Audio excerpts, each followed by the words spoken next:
One franchise, two rookie quarterbacks. And a decision so brutal, so unforgiving, and so potentially disastrous, it could define the next decade of Cleveland Browns football. Imagine this, you're a third-round NFL rookie. You started 6 games, showed some promise, then you got hurt. Not a devastating injury, just a concussion. You recover. You're cleared, you're ready to go, and when you return, you find out that your job is gone. Not temporarily, not because of poor performance. Gone just like that. Now imagine you're the guy who took his spot. A 5th-round pick. Labeled entitled by anonymous scouts. Passed on by every single team in the league multiple times before finding a home in Cleveland. You've played just a couple games, flashed some serious upside, and now you're being told the entire franchise might ride or die with you. Oh, and here's the kicker. The Browns, they still have a top 5 pick coming in the next draft. A prime opportunity to grab one of college football's most elite quarterback prospects. So it doesn't matter how well you play, you still might be replaced for absolutely nothing. And the guy they already benched, he might never see the field again. This is the insane quarterback dilemma unraveling inside the Cleveland Browns organization. A controversy so deep and so volatile that fans, analysts, even NFL executives are calling it the most shocking and potentially franchise-shattering decision the Browns have made since passing on Patrick Mahomes. Over the next few minutes, you're going to hear a story that rips the mask off NFL politics, exposes how scouting departments still get it painfully wrong, and shows what really happens when 2 rookie quarterbacks are thrown into a pressure cooker, where only one survives, and even the survivor might still lose everything. Get ready, because what Cleveland just did won't just shape their quarterback room. It could scar both of these players' careers forever. The Cleveland Browns don't just have a quarterback problem, they have a quarterback legacy, and not the good kind. For over 2 decades, this franchise has cycled through more quarterbacks than most fans can name off the top of their head. Couch, Whedon, Manziel, Kaiser, Mayfield, Watson. The list goes on like a carousel of broken dreams, each one brought in to be the savior, each one shipped out with a shattered reputation.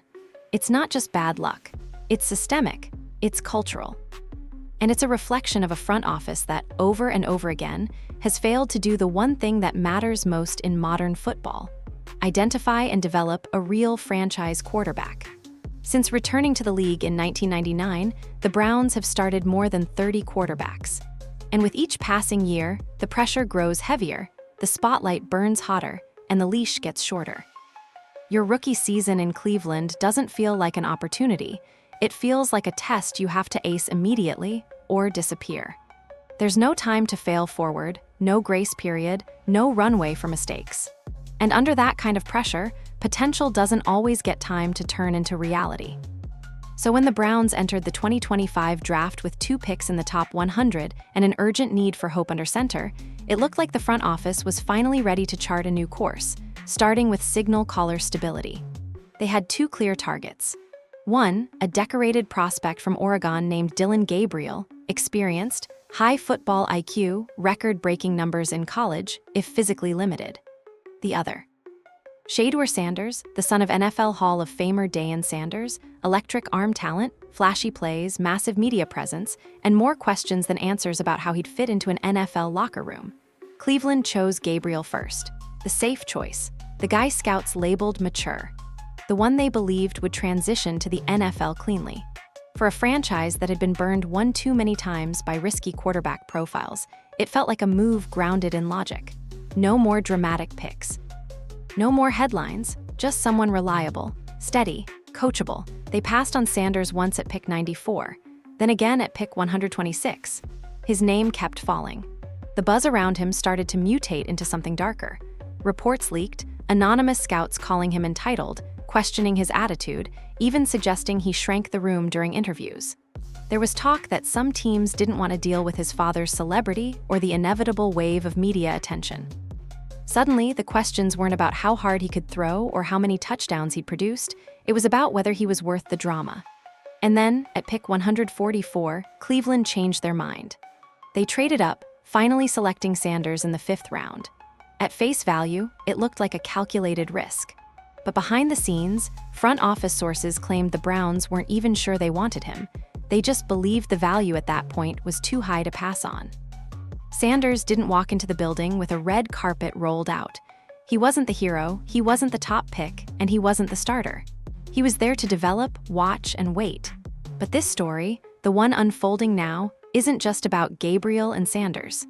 It's about what the Browns have become as an organization, because this wasn't their first swing at a quarterback competition, and it won't be their last if nothing changes. This is a franchise that drafted Brandon Weeden, who was 28 years old, as their future, just to bench him within 2 seasons.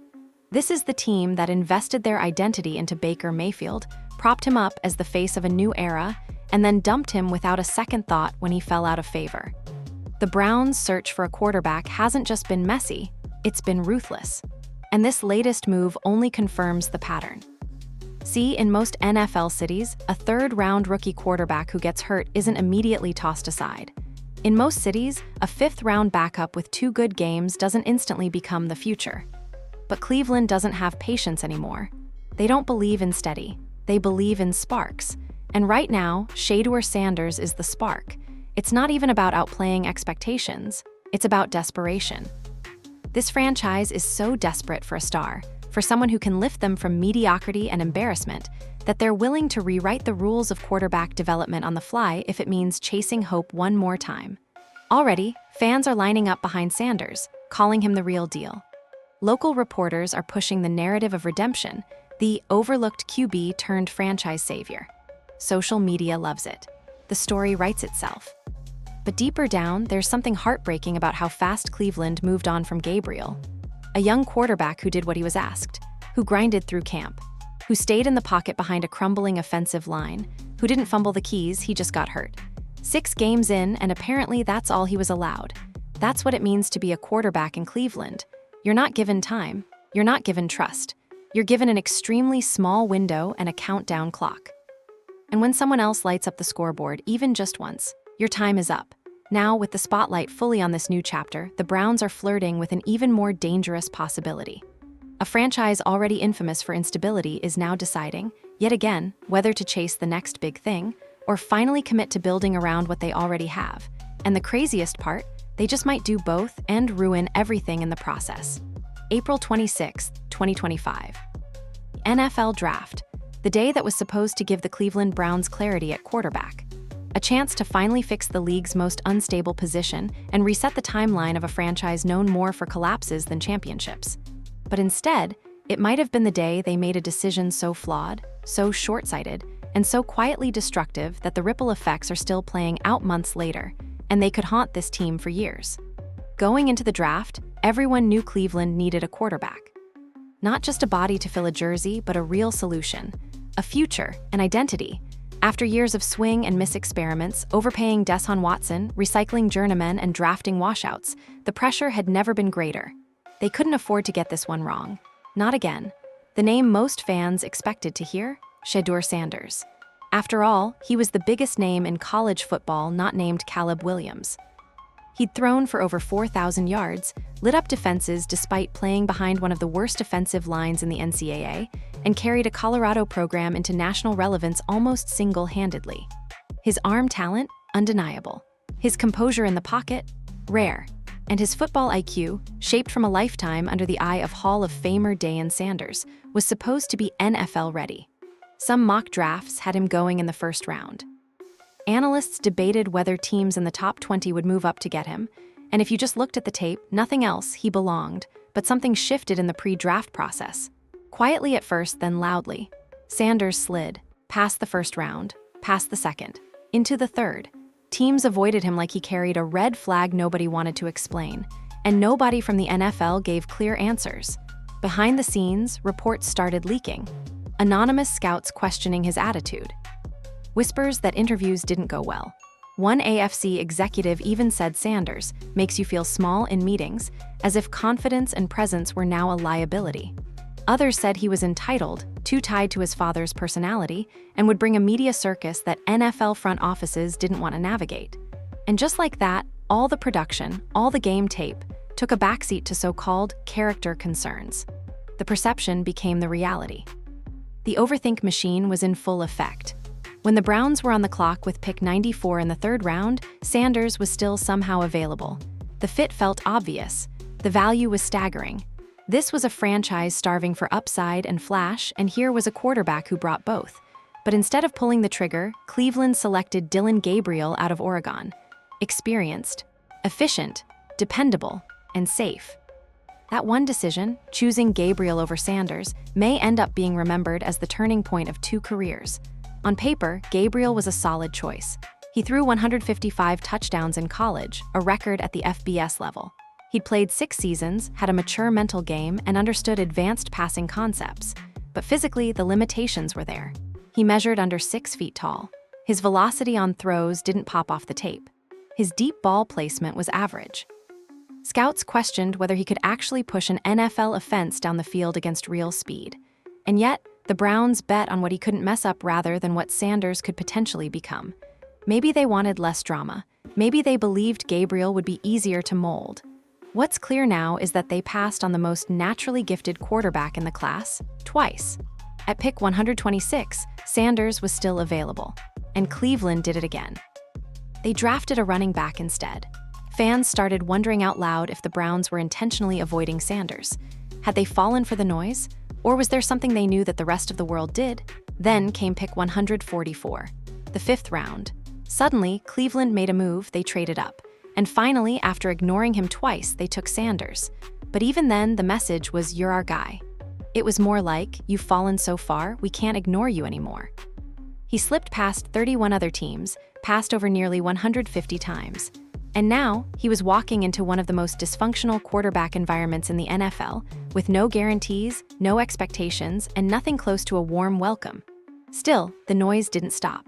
After the draft, more anonymous quotes started to surface. Some scouts doubled down, calling Sanders uncoachable. Others claimed he struggled with adjustments on the board during team interviews. ESPN insiders even said Dillon's massive media presence may have hurt his son's chances of being evaluated fairly. Teams didn't want hard knocks every week. Whatever the reason, the drop was brutal. And Sanders knew it. He later admitted in interviews that falling that far in the draft was humbling. But internally, it lit a fuse. He wasn't just trying to prove he belonged in the NFL. He was trying to prove every scout, GM, and executive wrong. The question wasn't whether Sanders could play. It was whether the Browns, that same franchise that skipped him twice, would ever be willing to re-evaluate the talent sitting quietly on their own bench. What no one, not even Cleveland's front office, realized in that moment was that the decision they made on draft night didn't just set up a competition. It lit a slow-burning fuse under an entire quarterback room, and eventually, it was going to explode. The only question was which one of them, Sanders or Gabriel, would still be standing when the smoke cleared. For weeks after the draft, the noise surrounding Shedeur Sanders only got louder, and it wasn't about his game film. It wasn't about mechanics, footwork, or accuracy. It was character, personality, the vibe. People weren't debating his arm, they were debating him. The NFL never officially blacklists a player. Teams rarely admit they passed on someone for reasons they can't fully explain. But behind the shield of anonymity, scouts and executives started leaking statements that painted a very specific picture of Sanders, and it wasn't flattering. One long-tenured AFC executive described Sanders as someone who makes you feel small in the room, whatever that means. Another scout told reporters he found Sanders aloof and dismissive in pre-draft meetings, claiming he didn't take instruction well. A third anonymous source dropped the word that stuck, entitled. As in, a player who already thought he'd made it before putting on an NFL jersey. Speculation exploded from there. Sports talk shows couldn't stop circling the same question. Was Shedeur really a top-tier quarterback or just a product of Dillon Sanders' spotlight? After all, it wasn't just the college stats that made him famous. It was the coverage, the cameras, the show. Colorado's football program had been irrelevant before Coach Prime arrived, but once Dillon and his sons hit Boulder, it became the most talked-about team in the country.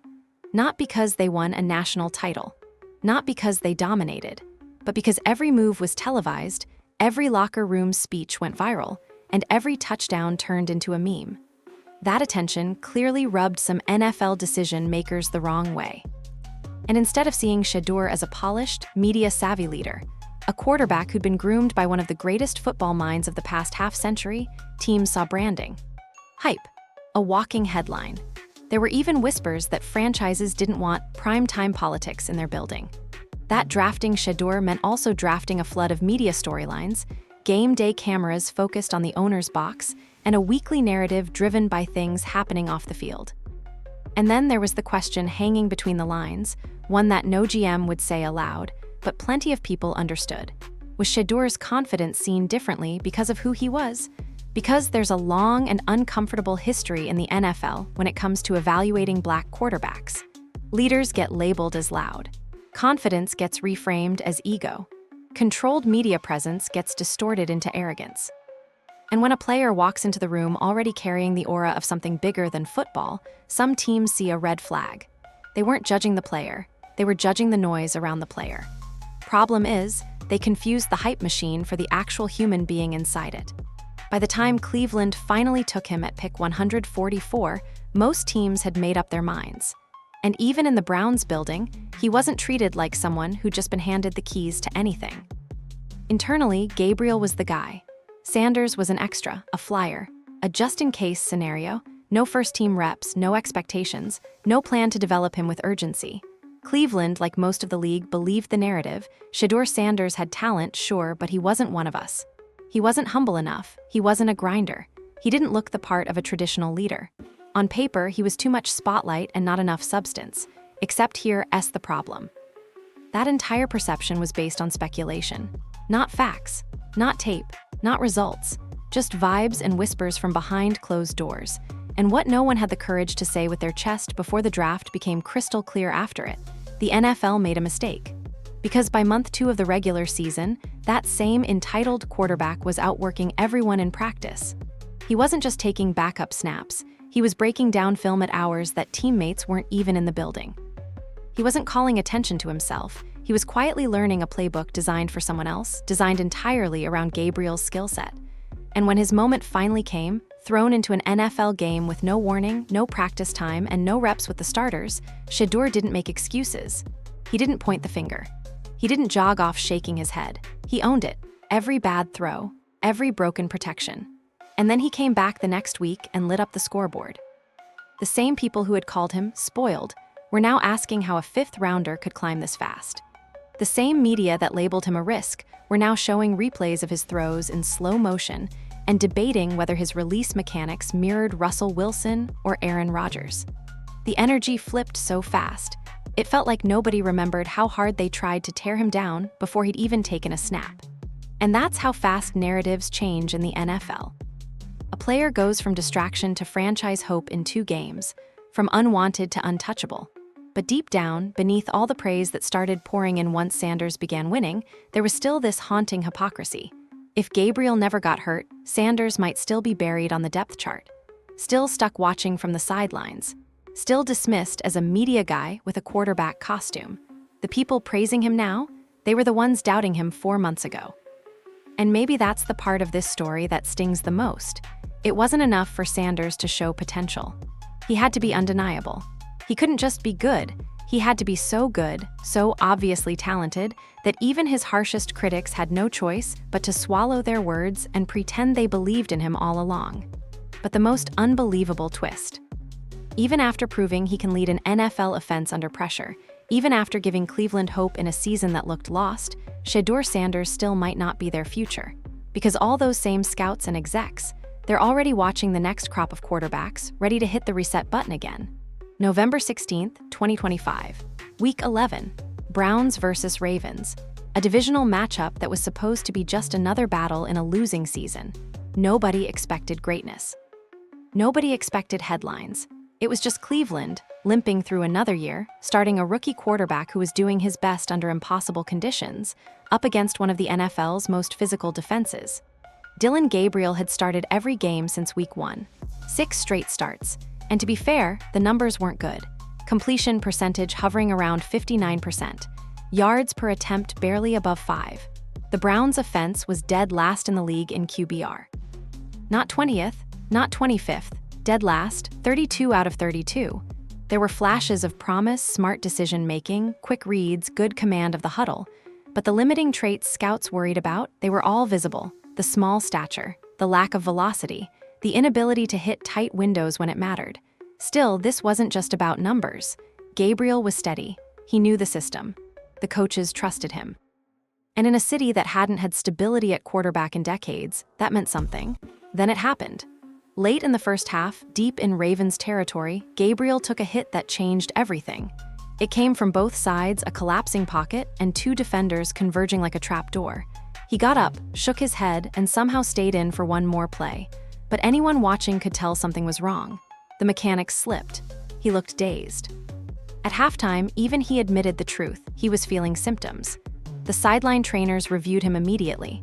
Concussion protocol, that was it. Gabriel was pulled. By rule. Medically, he had no say in the matter. And just like that, seemingly out of nowhere, Shedeur Sanders was under center for his NFL debut against one of the most aggressive, disguise-heavy defenses in the league, in a hostile stadium, with no real first-team reps. No warning. And no game plan built around his specific talents. Think about that for a moment. He wasn't even the official backup for most of the season. He'd been getting scout team looks, running fake versions of other teams, offenses in practice with third-string linemen. The actual Browns playbook was designed around foot speed RPOs Gabriel could execute, quick reads, safe throws. The kind of system Sanders was not drafted to run. And yet, there he was, joggling out from the sideline with the camera zoomed in, the noise of 70,000 swirling, and a shot to change the trajectory of his career before he had a chance to fully warm up. It didn't go well. Not on the stat sheet. 4 completions on 16 attempts.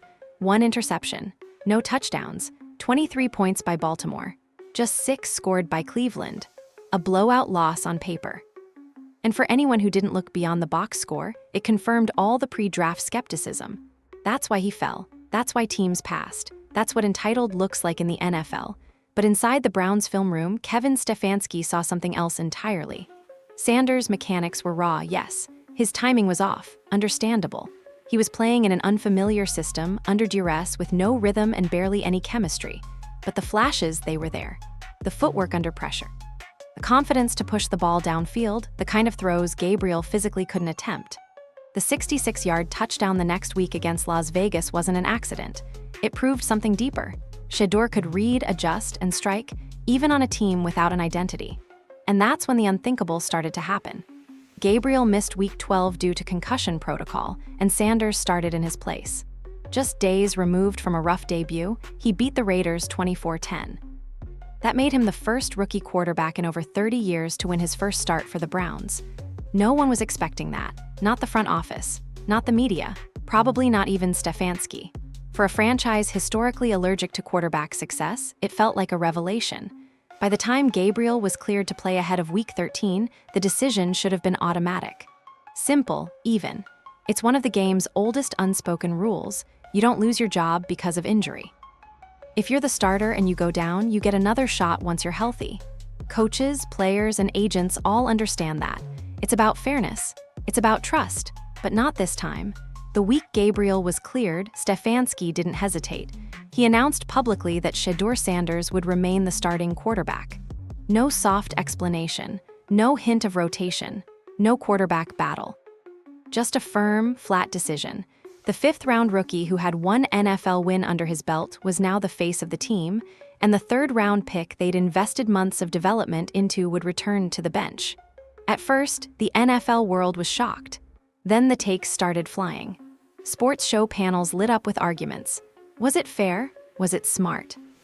Were the Browns really benching a healthy rookie who hadn't completely failed just because Sanders had more arm talent and a few exciting moments? Agents started whispering behind closed doors. Words like ruthless and career-ending were tossed around in hushed tones, because this move wasn't just a coaching decision. It was a message. To Gabriel, it said, "We saw enough. It's over." To the entire locker room, it said, "Potential trumps process." To the media, it said, "This is Cleveland doing what Cleveland always does, choosing chaos." And for both quarterbacks, it didn't just change the rest of the season. It changed the next 5 years of their careers. One got buried, probably permanently, after 6 starts. The other was thrown into the fire, handed the reins, and told, "This is your shot, but don't get comfortable." Because while Shedeur was now the starter, the Browns' front office was already doing something that made this situation even more surreal.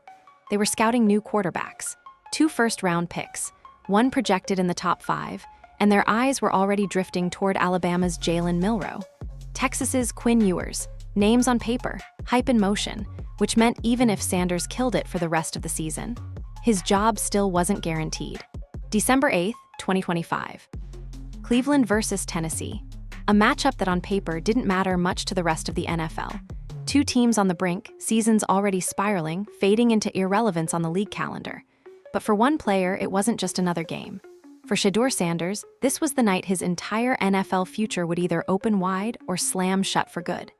Up to this point, Shedeur had shown flashes, a win against the Raiders, some sharp throws against San Francisco, even in a loss. And definite signs that he belonged. But belonging gets you nothing in this league. Coaches don't keep jobs because a quarterback looks promising. General managers don't pass up top 5 draft picks because a guy might work out eventually. If you want to stick, really stick in the NFL, especially as a 5th-round pick, you need a moment that nobody can ignore. A game that defines you. A performance that forces even your loudest doubters to shut the hell up. That's exactly what this game against Tennessee became. From the opening snap, Sanders looked like a quarterback completely unbothered by the pressure of evaluations, of job security, of a franchise's entire identity riding on 4 plays per series. The throws weren't just technically clean, they were deadly. Sharp, quick, calculated. He operated like someone who'd spent years in the system, not weeks. Protections were read pre-snap. Audibles adjusted on the fly. And for the first time all year, the Browns' offense actually looked functional. No dangerous. By the end of the night, Sanders had thrown for 364 yards, 3 touchdowns through the air, and added another score on the ground. It was the first time all season a Cleveland quarterback had put up over 300 passing yards. You read that right, not Deshaun Watson, not Dillon Gabriel, not a single Browns QB across 12 previous games had managed to break that threshold. And here was Sanders, in just his 3rd start, delivering the most electric offensive performance Cleveland had seen in years. Even more insane, only one other rookie quarterback in NFL history, Joe Burrow, had ever posted that exact stat line, 300-plus passing yards, 3 touchdowns, and a rush TD in a single game. That's not just good company. That's elite territory. And yet, despite the career night, they lost the game. Final score, 31-29. Heartbreaking 2-point defeat. Cleveland's last-minute drive came up inches short of victory. Sanders made one critical mistake, forcing a ball into coverage he wished he could have taken back. And in the locker room afterward, you'd expect him to sulk, or break, or crack under the weight of doing everything right only to lose anyway. But that's not what happened. The reports coming out of the building the next morning were unanimous. Sanders was the most composed player in the room. Quiet. Focused. Already reviewing tape. Already asking for more reps, different concepts, a longer leash on hot reads. The veterans noticed, especially guys like Jerry Jeudy, who'd caught passes from 7 different quarterbacks in less than 2 years. After that game, Jeudy told a reporter something that didn't get nearly enough attention. It's good just to have one guy, one rhythm, one voice in the huddle, someone you can build timing with. And that's when it hit people. This wasn't just about athleticism or flashy plays anymore. This was about chemistry, leadership, command. All the traits Gabriel was drafted for Sanders now had. Behind closed doors, the coaching staff began shifting. Conversations flipped. There are moments in every organization when a project player becomes a priority, and this was that moment. Stefanski wasn't just keeping Sanders in until Gabriel looked more comfortable. He was building around him now. The entire tone of meetings changed. Playbooks were modified. Weekly installs leaned into Sanders' deeper range, his ability to manipulate safeties with his eyes, his comfort on rollouts, and his arm strength on 2nd and 3rd level throws. The scheme was no longer built for Gabriel's limitations. It was speeding up to match Shedeur's upside. And here's the wildest part. Even as this transformation was happening, even as he was outperforming expectations across the board, you still got the feeling it might not be enough. Because upstairs, the Browns' front office wasn't relaxing. They weren't saying, "This is our guy." No official quotes, no public endorsements, just silence. The kind of eerie stillness that feels less like patience and more like calculation. They held 2 first-round picks in the upcoming draft. One projected to land in the top 5, and everyone knew what that meant. Shedeur's problem wasn't performance, it was timing. If he had been drafted this way, 5th-round pick turned instant impact starter in a stable QB room with no immediate pressure, he would have had time to grow. Space to work through mistakes, maybe even full buy-in from the top. But because this was Cleveland, and because this franchise had already passed on him twice, every week felt like a job interview for a position that might not even exist 2 months from now. There was no room for potential. No margin for even a single off week. Sanders wasn't auditioning for the starting job, he was auditioning for his right to compete next year. To not be buried on the depth chart behind whoever the Browns might take at pick 4. And that's where the insanity of the moment becomes undeniable. Because what started as a simple QB swap, a fifth-rounder filling in during an injury, had now become the single most important decision this franchise faces in a decade. Whether to build around Shedeur Sanders and invest in protection, weapons, and continuity, or toss it all and chase the new shiny object in the draft again. Start over. Blow it up. Repeat the cycle. What Sanders did that night against Tennessee wasn't just a career high. It was a franchise gut check. And with 3 games to go, every snap he took from this point forward wasn't just keeping the Browns' season alive, it was fighting for his right to exist in their future. By the time Week 15 rolled around, it should have been obvious. Shedeur Sanders had done enough.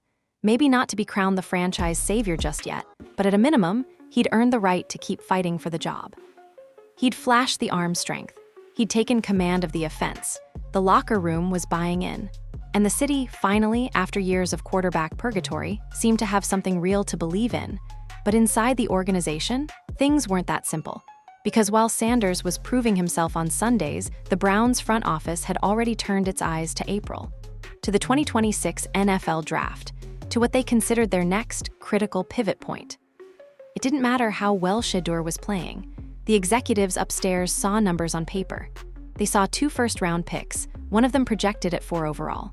And in NFL front office math, a top 5 pick means one thing: quarterback territory. Cleveland's scouts had already been deep into evaluations. Alabama's Jalen Milroe, Texas's Quinn Ewers, Washington's Michael Penix Jr. And a few under-the-radar names rising up draft boards after breakout college postseasons. One source inside the building leaked to media, off the record, "You don't get that high in the draft very often. If you believe a generational QB is there, you take him, period." And just like that, reality hit Sanders harder than any NFL linebacker ever could. Because this wasn't going to be decided by touchdowns or film study alone. It wasn't just about performance, not really. It was about draft capital, business, projection, image. The same forces that helped bury him on draft night were already circling again. His worst-case scenario, the thing most rookie quarterbacks never even have to think about, was fully in motion. He could win games, spark the offense, and still get replaced. Not because he failed, but because someone else fit the profile better. Looked better on paper, measured better in workouts, came from the right system, whispered the right things in meetings. Because when push comes to shove, NFL teams trust their boards more than their tape. They follow projections, not progress. That's why the thinking in the building wasn't, "Is Sanders the guy?" It was, "Has he been so good that we're willing to pass on taking another shot?" See that difference? The burden of proof wasn't on the next guy to beat Shedeur. It was on Shedeur to prove, in 4 games, that he was too good to gamble on anyone else. And that's the kind of pressure that breaks people. Think about the mental tightrope Sanders was walking. Every throw he made was being weighed not just against how it helped the Browns win, but whether it eliminated enough doubt to stop an executive from handing his clipboard to another first-round Golden Boy next spring. No other rookie quarterback in the league had this hanging over them. C.J. Stroud didn't. Bryce Young didn't. Desmond Ridder didn't. But Shedeur did, because he didn't cost the team anything. That's the dark side of coming from the 5th round. You're always expendable. If you fail, no big loss. If you succeed, great, but they'll still keep looking just in case. There's no investment behind you to protect, no pride to defend. And unless you become undeniable, you're just a placeholder with a countdown clock. And meanwhile, Dillon Gabriel, still sitting, still watching, still trying to look engaged in meetings while his shot rusted away in the background. For all his shortcomings, nobody could say he self-destructed. He didn't get benched for awful play. He didn't cause locker room tension. He simply got hurt and never got his job back. That might sound cold, but it's the NFL. Cold is normal. Ruthless is routine. But here's where it gets complicated. Because now the Browns were in dangerous territory. Let's just say they keep losing, finish the season 5-12 or 6-11. That top 5 pick doesn't go away. It becomes more valuable. The media pressure to do the smart thing and draft a QB starts to build. You get weeks of analyst talk. Do the Browns really want to build around a late-round project or start fresh with Quinn Ewers? And the fans, well, they get nervous too, because every Cleveland fan has been burned before. Optimism feels like a setup. And if the narrative shifts too early, even the guys playing well start getting second-guessed.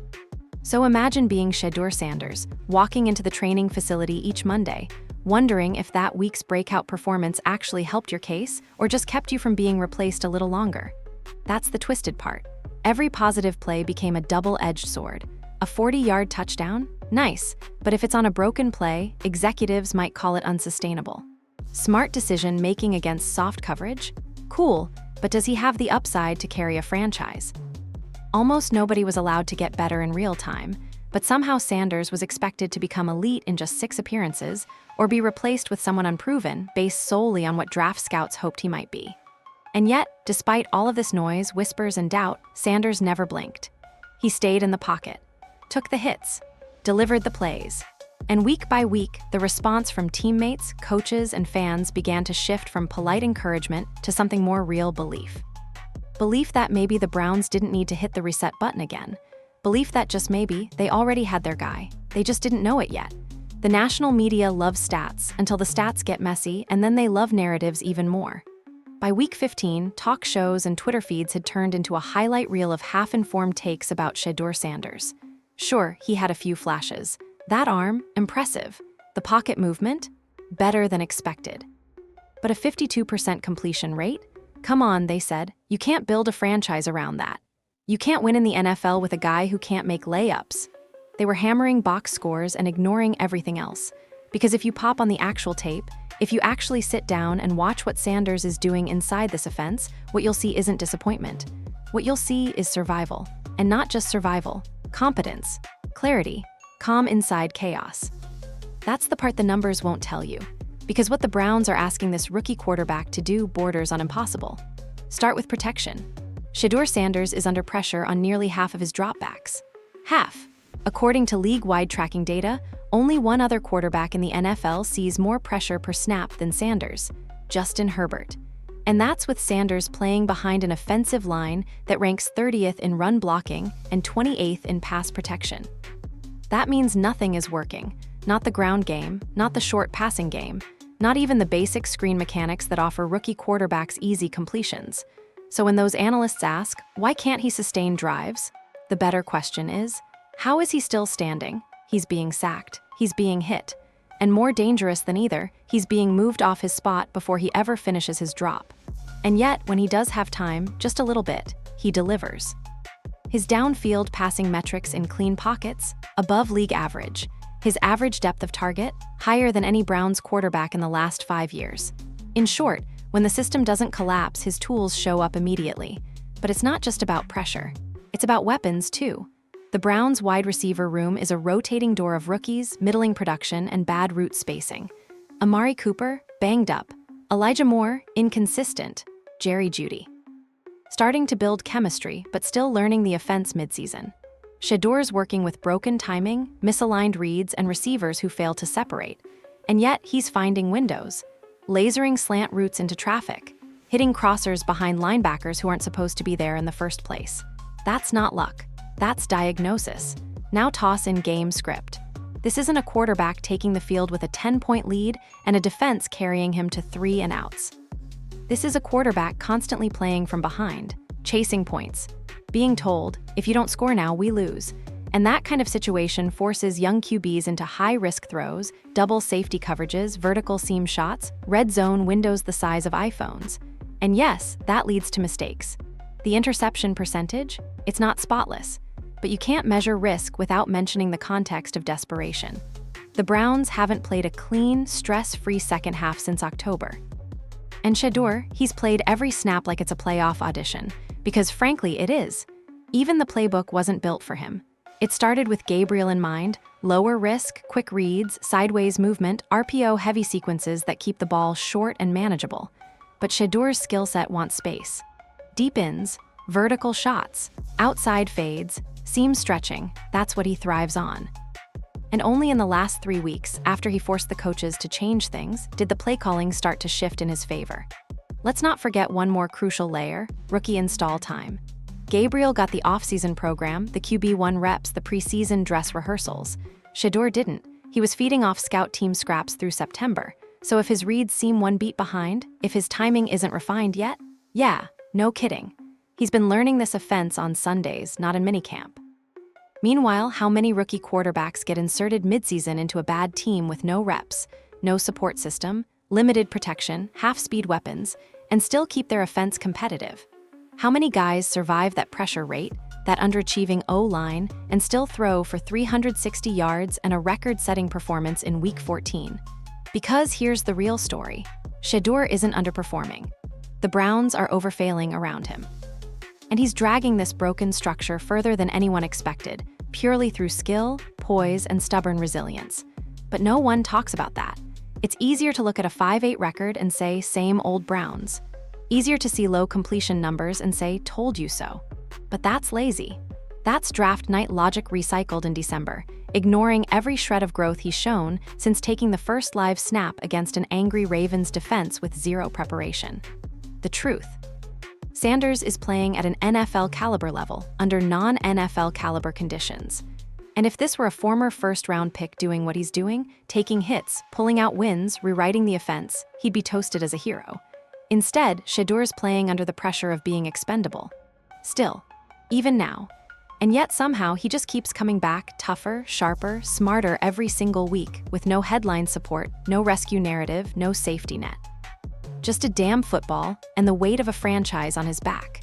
So now we arrive at the moment that will define everything, not just the careers of Shedeur Sanders and Dillon Gabriel, but possibly the entire direction of the Cleveland Browns for the next decade.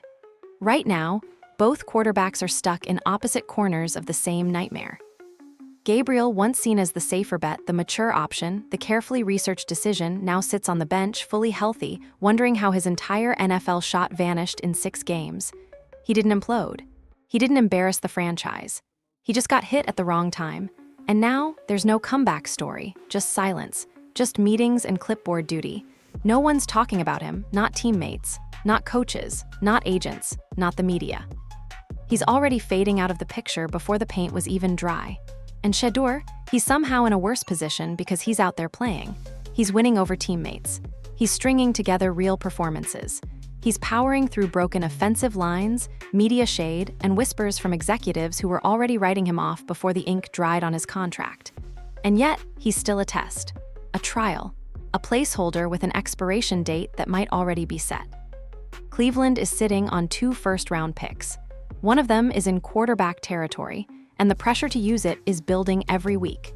Not because Sanders is bad, but because the franchise has been so traumatized by past failures that it doesn't know how to handle maybe finally getting it right. This is what dysfunction does. It trains a front office to fear its own senses. It makes good ideas feel risky and safe ideas feel smart. It teaches coaches to second-guess hope when it isn't packaged like they expected. And Sanders, he's the most uncomfortable kind of success story a front office can face. He wasn't supposed to make it. He wasn't picked high. He wasn't built into the plan. So even when he works, the people upstairs wonder if it's real. And that's the trap. Because if the Browns cave to that fear, if they draft another quarterback in April and hit repeat on the carousel, they don't just risk stalling Shedeur's development. They don't just turn Gabriel into another forgotten name in a long line of broken prospects. They blow up their own locker room. They start the cycle all over again. Coaching staff divided, receivers unsure who's throwing the ball next week, Sanders looking over his shoulder. A new rookie coming in handed the spotlight before his name's even stitched on the jersey. And fans watching, once again, a franchise confuse progress for instability. That's not development. That's dysfunction in disguise. And what makes this even crazier is what Cleveland has right now, in plain sight. They have a quarterback who's shown advanced command pre-snap, who's displayed deep ball timing, pocket awareness, and toughness under the worst circumstances in the league. They have a locker room that wants to believe. They have fans who are finally getting excited about something that isn't just draft speculation or off-season hype. They have momentum. The question is, do they trust themselves enough to stick with it? Or do they fall back into the comfort of what they know, scouting reports, combined numbers, clean fits, buzzwords that feel safe in draft rooms but collapse under real pressure? Because make no mistake, what Cleveland does at quarterback in the next 120 days will define its legacy for the next 10 years. Do they burn another top 5 pick chasing a dream that might already be on their roster? Do they bench the one guy who finally gave their offense life? Do they send their locker room the message that no performance, no grit, no results are ever enough? Or do they do the harder thing? Do they stop chasing ghosts and build around a guy who refused to let their mistake define him? Shedeur Sanders isn't perfect. He's not finished. He might not be the next Mahomes or Burrow or Hurts, but what he's doing under these conditions with this pressure is rare. And maybe the most important thing the Browns can do right now is realize it before it's too late. Because if they do, if they draft over him, erase this run, and spin the wheel one more time, they won't just lose a quarterback. They'll prove, once again, that the problem in Cleveland isn't who's under center. It's who's making the decisions behind the curtain.